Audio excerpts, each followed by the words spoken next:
What's up YouTube, Dale here from Zephyr Wargames, and today I am bringing you a SwordSoul profile. Yes, SwordSouls are back. Not that they really went anywhere, they just weren't able to compete as consistently with tier elements. However, they do have a fairly good matchup against cash tiers, and the deck itself didn't receive any hits on the ban list and actually becomes one of the standout kind of benefactors of said ban list.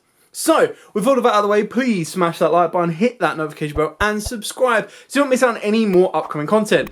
I've tried to keep this as budget friendly as possible, mainly just doesn't include Baron de Fleur, but of course when this does get a reprint, you can very easily put her in if you get hold of her. With all of that out of the way, let's dive head first into the profile. So we start off with Triple Ecclesia Incredible. So this is the one that can pretty much tag itself out as a quick effect into Albaz or of course a SwordSoul. The ideal way is that this is technically just a 6th copy of Moyi, as ideally from your starting hand, you want to be seeing Moyi and Ecclesia, one of the two. And it allows you to pretty much tag out for everything you need, because if you're going for a tire, you're probably going for tire with already a worm set up in the graveyard. And the issue with SwordSoul is it's all basically 2-card combos. Nothing can really be done on its own, in a sense that it really does need to have SwordSoul plays or SwordSoul cards to get as far as you want. Like the base minimum you could get to is with the SwordSoul Emergence.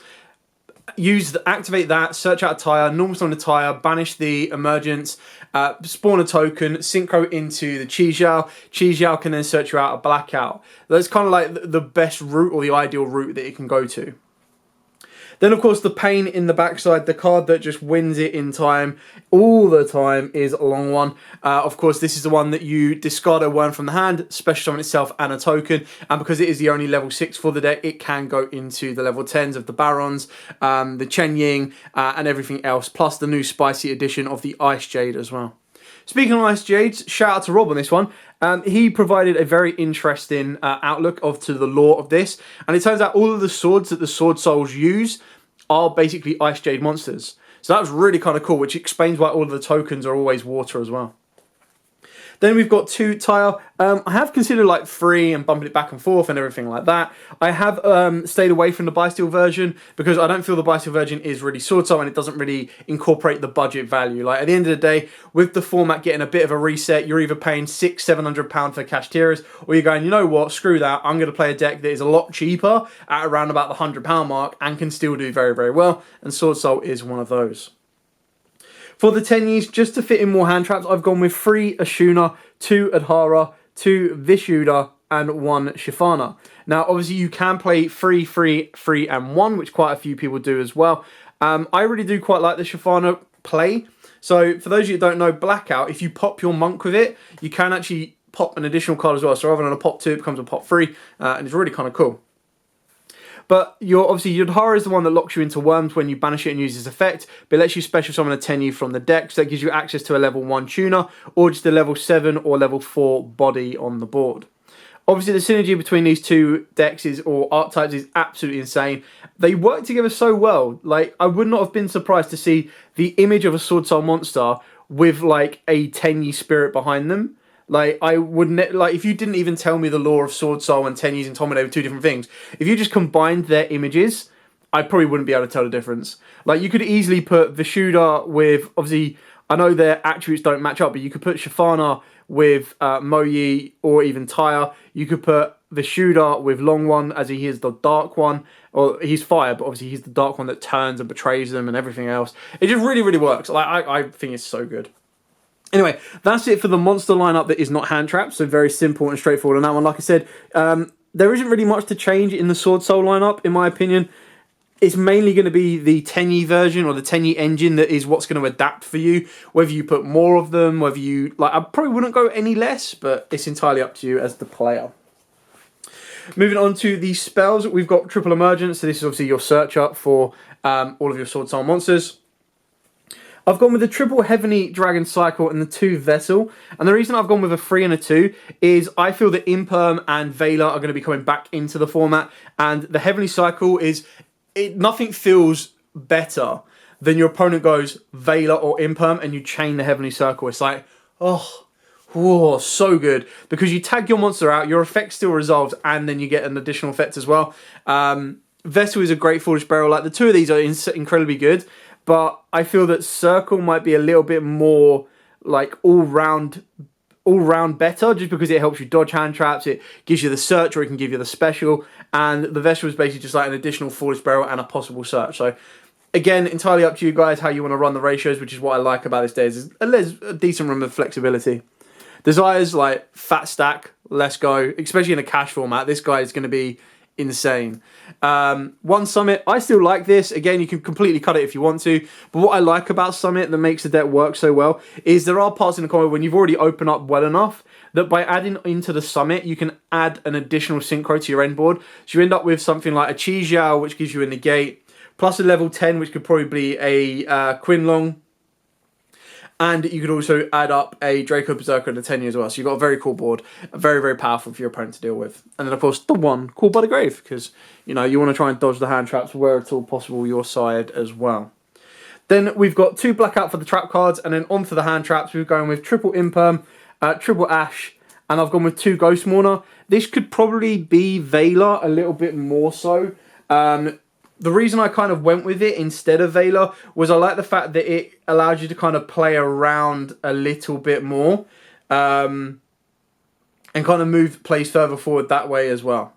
So that's pretty much it for the hand traps. Like I said, you can easily exchange these for Veilers. Sometimes Veilers do come in quite handy because just a special of the shooter, Normal Summon a Veiler gives you your level 8 plays, and that can instantly unlock your SwordSoul plays, because that allows you to go to Yugioh will then search out Emergence, and Emergence can become any of the SwordSoul monsters. So it's entirely up to you. Obviously, with these, it'll be more so Special Summon the Shooter, Normal Summon one of these, and then you can go into a level 10. So depending on the matchups and your play style, it will kind of depend on which hand traps you choose to play.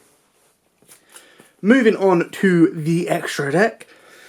So we'll go off the level 10s first. So we'll go off the Big Sovereign. So this is obviously your Mac Daddy boss monster, especially in a format where Shifter will probably be in all of the cash matchups, and the fact that they're going to constantly be banishing with Macro Cosmo. Being able to make a big boss monster like this after already burning your opponent for 1200, and then increasing all your monsters' attacks and decreasing your opponent's monsters' attacks, depending on the amount banished from both graves, will make him an absolute boss monster. Then the one you're probably going to be going into more times than not, and then if you do have Baron, you'll put Baron in as well. If you're not worried about Nibiru, you'll go for this guy. If not, you go for Baron. So this is your Quinlong. This card is absolutely insane. Like, if Long 1 wasn't bad enough, you use Long 1 to make this, burn your opponent for 1200. If they special summon a monster, you can burn them for 1200. If they activate a spell, you can banish it and burn them for 1200. Like, it straight away instantly gets rid of 3600 life points from your opponent, which is absolutely insane. And then the brand new one is the Ice Jade. Now this comes out, or is out, in Photon Hypernova. It's like £3. It requires a water tuner, which obviously all of your tokens are water tuners, so very easy to make. And then obviously any non-tuner monster. It reads as follows. As a quick effect, you get to activate this effect.